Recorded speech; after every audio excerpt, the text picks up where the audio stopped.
Baik Ustaz, syukran jazakumullah khairan. Izin untuk share screen.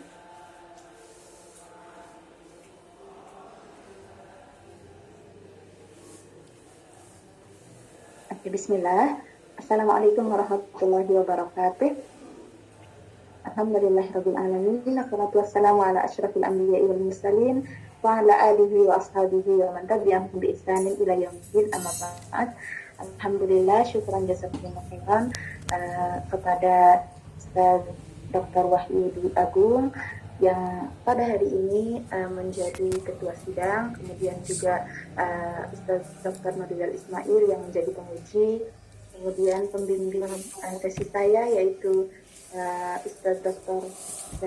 Bayu Taufik Kostumah, dan di sini kebetulan hadir juga alhamdulillah abi saya Pak Misno yang alhamdulillah banyak juga memberikan dukungan dan doa. Insya Allah pada hari ini saya akan mempresentasikan hasil dari penelitian tesis saya yang berjudul Standar Manajemen Keuangan Masjid, Perspektif Hifzul Mal, dengan pembimbing Ustaz Bayu Taufik Kostumah PhD, dan dipresentasikan pada hari Selasa 26 September 2023. Suara di saya kedengaran pecah ya? Oh iya Ustaz. Iya, agak pecah suaranya, nggak clear. Atau gitu? Di saya clear, Ustaz. Di saya juga clear. Agak jauh mungkin di Makassar ya. Iya. Mungkin lagi belusukan ini Pak Bayu sehingga nggak clear itu. Oh gitu ya, lanjut. Baik Ustaz. Jadi ini adalah pendahuluannya penelitian dari standar manajemen keuangan masjid. Ini mengambil dua topik utama kurang lebihnya. Yang pertama tentang masjid dan ziswaf, yang kedua adalah tentang pengelolaan keuangan masjid. Kalau membahas tentang masjid dan ziswaf, ini berkaitan juga dengan histori masjid sebagai pusat peradaban, di mana kita melihat dan membaca bahwa pada zaman dahulu, terutama pada Hasr Madinah, masjid saat itu menjadi pusat peradaban di mana Rasulullah SAW memberikan edukasi, kemudian juga banyak melakukan pertemuan-pertemuan misalnya dengan duta besar, kemudian juga banyak hal-hal yang terjadi dan pusatnya dilakukan di masjid. Dan oleh karena itu rasanya perlu ada revitalisasi masjid apabila dibandingkan dengan kondisi masjid sekarang yang bukan lagi jadi tempat berkumpul, tapi tempat sholat aja. Kadang-kadang waktu sholat pun masih belum berkumpul juga gitu. Jadi perlu ada pembangunan lagi, bangunan umat Islam, semoga bisa meramaikan kembali masjid. Karena masjid juga selain tempat ibadah maksud sholat, juga sebagai tadi pusat peradaban. Di lain sisi, masjid juga punya peran sebagai penerima dan pengelola dari siswa atau zakat, infak, sedekah, dan wakaf. Namun yang terjadi saat ini memang sebetulnya beberapa penelitian termasuk dari Bu Rahmatina Tasri dari UI, beliau menyatakan kalau ada tendensi masyarakat terutama di Indonesia lebih banyak mengamanahkan siswa mereka ke masjid daripada melalui lembaga misalkan Baznas, Dompet Duafa, dan yang semacamnya. Mereka lebih suka ke masjid karena mungkin lebih dekat juga, karena masjid ada di setiap daerah itu ya, di setiap mungkin perumahan, lebih mudah bagi mereka dan lebih terasa juga manfaatnya. Namun yang terjadi setelah masjid punya ziswaf ini, ada sebagian masjid yang ternyata masih idle dana-dana yang dimilikinya, jadi belum termanfaatkan dengan baik dan hanya tersimpan. Padahal mungkin kadang masjidnya itu sebetulnya butuh perbaikan, tapi mungkin bingung seperti apa mengalokasikannya atau harus mana yang diprioritaskan, sehingga dana-dana tersebut malah mengendap dan belum termanfaat. Kemudian topik kedua yang dibahas dalam pendahuluan ini adalah tentang pengelolaan keuangan masjid, di mana dana ziswaf masjid yang tadi mengendap atau dana yang berpotensi untuk terus dioptimalkan. Salah satunya yaitu memberikan manfaat yang berkelanjutan.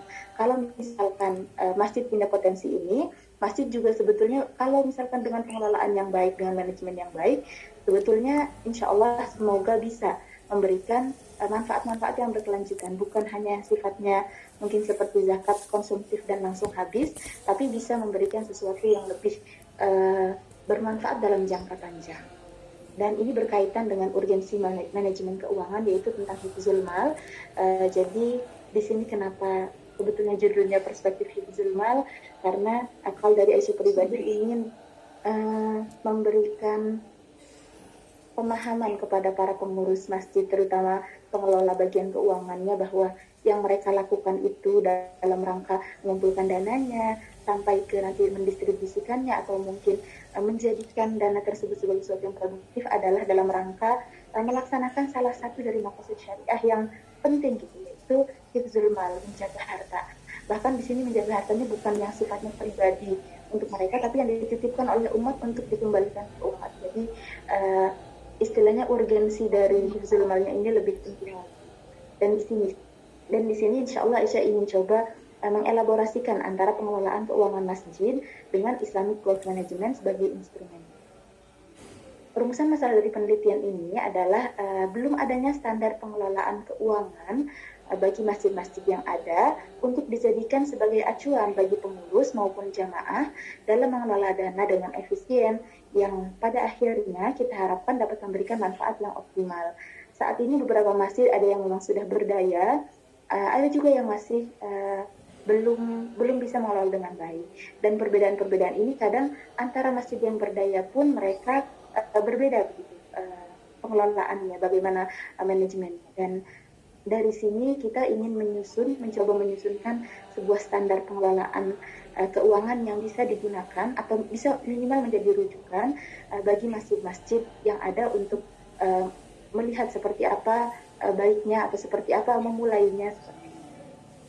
Adapun tujuan penelitiannya, karena rumusan masalahnya belum ada standar, maka tujuan penelitian ini adalah mencoba untuk menyusun standar pengelolaan dana masjid sesuai dengan Islamic Wealth Management dalam rangka dengan tujuan untuk hifzul mal. Jadi kebaruan penelitiannya adalah pengembangan rekomendasi standar dan pemilihan metodenya. Jadi metode yang digunakan nanti di sini ada dua, yaitu ulasan literatur dan grounded theory. Adapun manfaat penelitiannya, minimal insya Allah semoga bisa bermanfaat untuk tiga pihak, yaitu untuk pengurus masjidnya, bisa menjadi panduan praktis bagi jamaah masjidnya, yang dengan membaca ini semoga bisa meningkatkan kepercayaan, karena mereka bisa mengetahui, teredukasi tentang bagaimana pengelolaan dana masjid yang seharusnya. Dan bagi literatur ilmiah mengisi kesenjangan ini. Untuk tinjauan pustaka, di sini tentang pertama manajemen keuangan. Jadi sebetulnya ada, saya bacakan dulu, ada 4 tahap fase kekayaan, yaitu akumulasi, preservasi, proteksi, dan distribusi. Walaupun sebetulnya setelah membaca lagi ada beberapa versi, ada yang menyebutkan creation, kemudian protection, distribution, tiga unsur aja, ada yang 4, kemudian juga kalau yang nanti di Islamic Wealth Management ada tambahan purifikasinya. Dan kalau dari saya juga waktu itu membaca salah satu papernya Ustaz Mirizal yang kalau dari versi Quraniknya itu justru creation, kemudian ada consumption, baru yang ketiga ada saving, seperti itu. Dan ternyata memang banyak fase-fase kekayaan, maksudnya banyak versinya, tapi yang di sini digunakan insya Allah versi yang 4 ini ditambah dengan satu tambahan, yaitu purifikasi. Kemudian untuk pemberdayaan ekonomi masjid, ini adalah upaya untuk meningkatkan kemampuan dan peran masjid dalam mengelola sumber daya ekonominya. Dan pengelolaan dana serta sumber daya lainnya dilakukan secara efektif dan berkelanjutan. Berikut adalah kerangka pemikirannya. Jadi kurang lebih ada 4 poin utama yang saling terkait untuk mendukung tujuan dari penelitian ini, yaitu menyusun standar. Yang pertama dari masjidnya itu sendiri dengan potensi-potensi menjadi medium umat, kemudian juga ada ziswahnya, kemudian juga potensi untuk perbaikan manajemen keuangannya, kemudian kita melihat dari sisi maqasid syariah tapi dikhususkan pada hifzul malnya saja, dan akhirnya dielaborasikan dengan Islamic Wealth Management dengan 5 poin atau 5 unsur, 5 instrumen ini. Yang pada akhirnya insya Allah kita akan sama-sama membuat standar manajemen keuangan masjid. Ini adalah beberapa previous studies, jadi beberapa penelitian sudah banyak yang menulis tentang manajemen keuangan masjid, begitu ya, dengan berbagai topik-topiknya. Ada yang membicarakan tentang kontrol internal, ada yang membicarakan tentang sisi zakatnya, ada yang membicarakan tentang donasi yang sifatnya amanah dan lain sebagainya. Dan di sini waktu itu Aisyah sebetulnya saat S1 menulis tentang masjid juga, dan kemudian diterbitkan dengan judul Maqasid Syariah Based Mosque Empowerment Index, yang tujuannya membuat indeks pemberdayaan masjid berdasarkan prinsip Maqasid Syariah. Dan ini insya Allah semoga bisa menjadi penelitian lanjutan yang mengkhususkan pada hifdzul mal dan fokus ke pengelolaan keuangannya. Jadi kalau yang waktu itu Maqasid Syariah secara umum, jadi masjid yang memiliki penjagaan agama itu seperti apa, masjid memiliki penjagaan jiwa itu apa saja, indeks-indeksnya, indikatornya. Namun di sini kita elaborasikan lebih lanjut tentang hifdzul mal. Kemudian untuk metodologi, insya Allah yang digunakan adalah 2, yaitu ulasan literatur yang merupakan langkah awalnya. Jadi sebelum disusun standarnya, kita membaca literatur terdahulu tentang manajemen keuangan masjid untuk nanti mengembangkan dasar-dasarnya dari penelitian yang sudah ada. Kemudian juga grounded theory, mengembangkan konsep baru dari praktis di lapangan. Jadi waktu itu saat Pemprov, Ustadz Nurizal dan Ustadz Fahri Farid merekomendasikan mencantumkan best practice dari masjid yang sudah ada, dan kita coba elaborasikan dengan grounded theory ini. Adapun data-datanya dari paper-paper yang terindeks Google Scholar dan Dimension, kemudian dianalisis dengan mengembangkan standar. Ini adalah tahapan penelitiannya, yaitu tahap 1 persiapan, kemudian nanti di tahap 2-nya mengulas literatur, tahap 3-nya grounded theory, tahap 4-nya mengoleksi data, mengumpulkan data-datanya, tahap 5-nya menganalisis data, tahap 6-nya menyusun standar, yang nanti di sini termasuk di dalamnya validasi dan umpan balik dari para pakar, yang ketujuh yaitu penulisan hasil dari penelitian ini. Dan berikut adalah temuan ulasan literatur. Jadi setelah mengumpulkan beberapa penelitian yang berkaitan dengan manajemen keuangan masjid, Aisyah mencoba mencari di waktu itu di Google Scholar dan Dimension dengan kata kunci yang jelas manajemen keuangan masjid, dan juga versi bahasa Inggrisnya financial management, itu didapatkan ternyata sedikit. Jadi kalau di Google-nya itu sampai yang ujung terakhirnya itu ternyata nggak banyak yang memang berfokus pada manajemen keuangan masjid. Tapi didapatkan alhamdulillah beberapa. Nah, ini hasil ulasan literaturnya dengan dikategorikan begitu.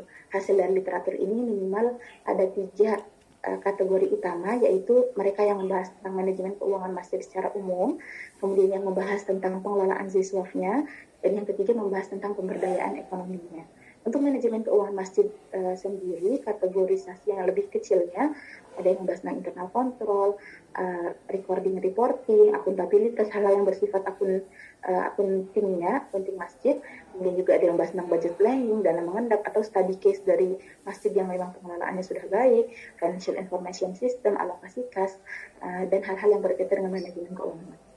Untuk pengelolaan ziswaf, kategori ini termasuk mereka yang membahas sumber-sumber dana dan distribusi masjid dari mana, pengelolaan zakat itu seperti apa, masjid sebagai UPZ, atau edukasi soal keuangan.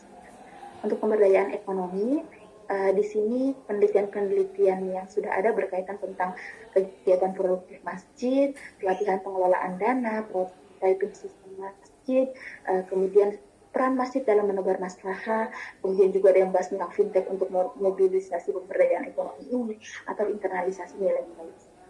Dan temuan dari ulasan literatur kurang lebih kita mendapati bahwa ternyata masih terbatas artikel yang membahas tentang praktik dan manajemen keuangan dalam konteks masjid, apalagi ketika dihubungkan dengan unsur-unsur dari Islamic Wealth Management, proteksi, akumulasi, preservasi, unifikasi, distribusi, itu masih sedikit, apalagi dalam perspektif visualnya. Namun secara keseluruhan, artikel tersebut sebetulnya memberikan wawasan dan afirmasi bahwa butuh masjid terhadap manajemen keuangan dan relevan juga dengan konsep-konsep proteksi, akumulasi, dan instrumen-instrumen Islamic Wealth Management lainnya. Dan kemudian semua temuan-temuan ini memperlihatkan perlu adanya standar manajemen keuangan masjid. Adapun ini adalah analisis grounded theory. Dari masjid-masjid best practice yang kita ambil ada 3, yaitu Masjid Jogokarian, Masjid Al-Falah, dan Masjid Al-Latif.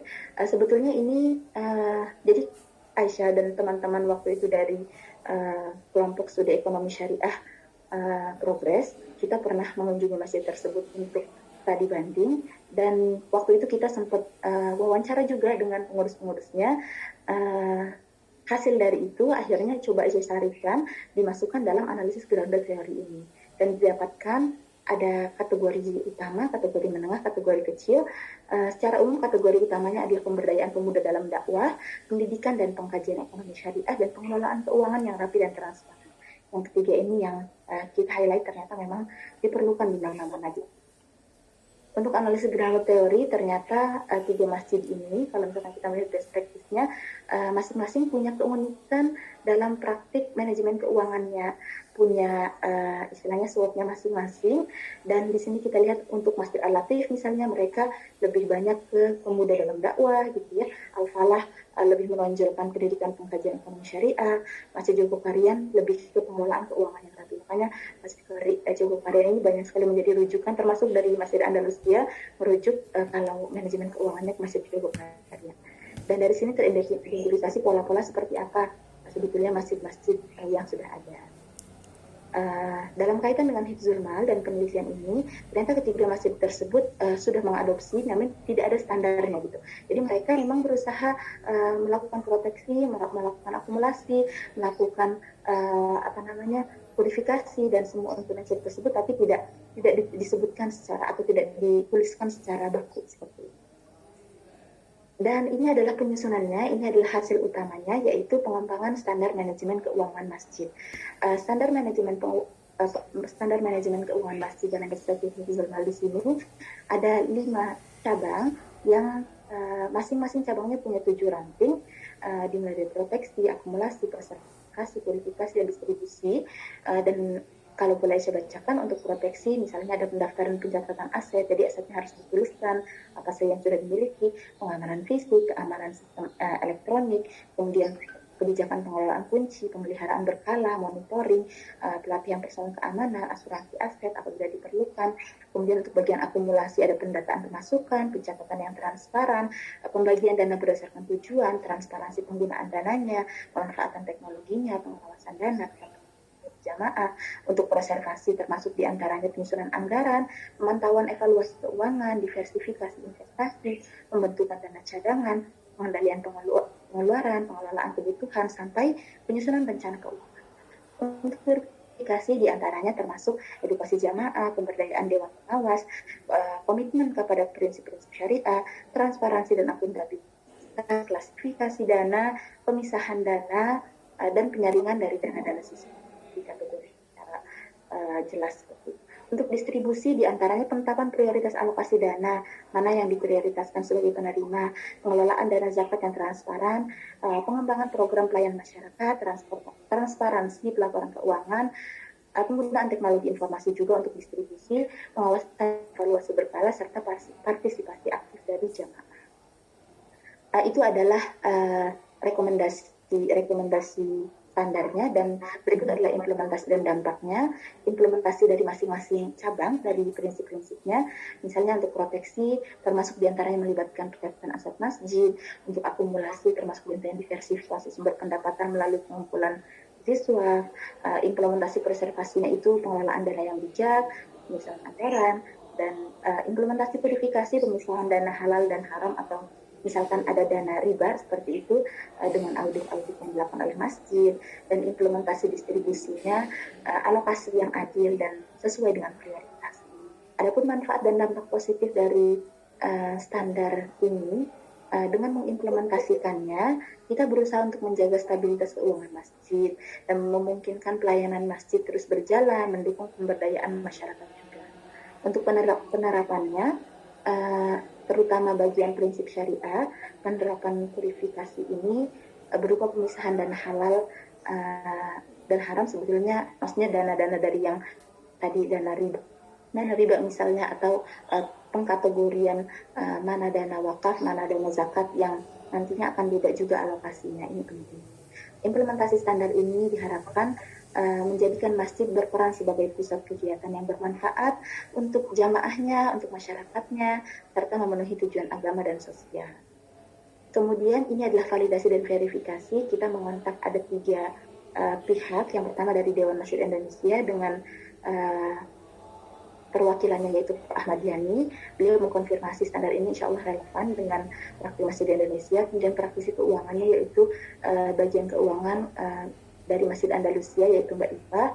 Beliau menyatakan bahwa standar ini insya Allah bisa diimplementasikan dalam masjid.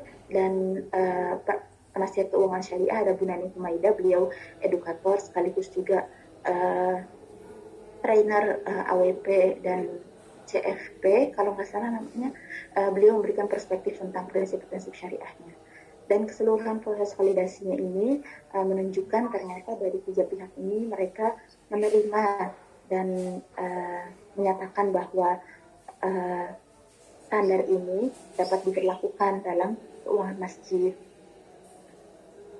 Untuk penutupnya, kesimpulannya penelitian ini menghasilkan standar manajemen keuangan dengan 5 prinsip: proteksi, akumulasi, preservasi, purifikasi, dan distribusi, dan masing-masing turunannya, rekomendasi implementasinya, dan menyatakan bahwa penerapan standar ini dapat memperkuat manajemen finansial masjid insya Allah, memberikan dampak positif bagi masyarakat dan menjadikan masjid terrevitalisasi lagi sebagai pusat pelayanan komunitas yang berdampak positif. Rekomendasinya diantaranya untuk pengurus masjid yaitu menerapkan standar ini sesuai dengan kemampuan dan kategori dari masjidnya, karena mungkin ada yang sifatnya masjid kecil atau mungkin masjid kampus, masjid kota dan lain-lain yang tentunya punya budaya yang berbeda-beda, punya kemampuan yang berbeda-beda. Jadi ini hanya sebagai rujukan yang kemudian bisa diadopsi disesuaikan dengan karakter masing-masing. Adapun untuk rekomendasi jamaah, partisipasi aktif dalam keuangan masjid. Bagi para peneliti melanjutkan studi ini, tentu saja ini studi yang masih sangat dasar, bisa dikembangkan lebih jauh lagi dan mungkin bisa kalau misalkan bisa diterapkan, bisa dilihat seperti apa prosesnya dan peningkatan dari kualitas. Kalau ini hanya menyebutkan saja, kita ingin melihat seperti apa kualitas yang bagus dan kualitas yang kurang bagusnya, bukan hanya sekedar misalnya tadi ada audit, tapi seperti apa audit yang baiknya. Itu adalah studi lanjutan yang diharapkan dari penelitian lanjutan penelitian ini, atau mungkin membandingkan antara masjid yang sudah ada, kemudian membagikan hasil. Seperti itu hasil dari penelitian ini, semoga dapat memberikan manfaat, dan kurang lebihnya Aisyah minta maaf. Segala kebaikan datang dari Allah. Syukran jazakumullah khairan. Assalamualaikum warahmatullahi wabarakatuh.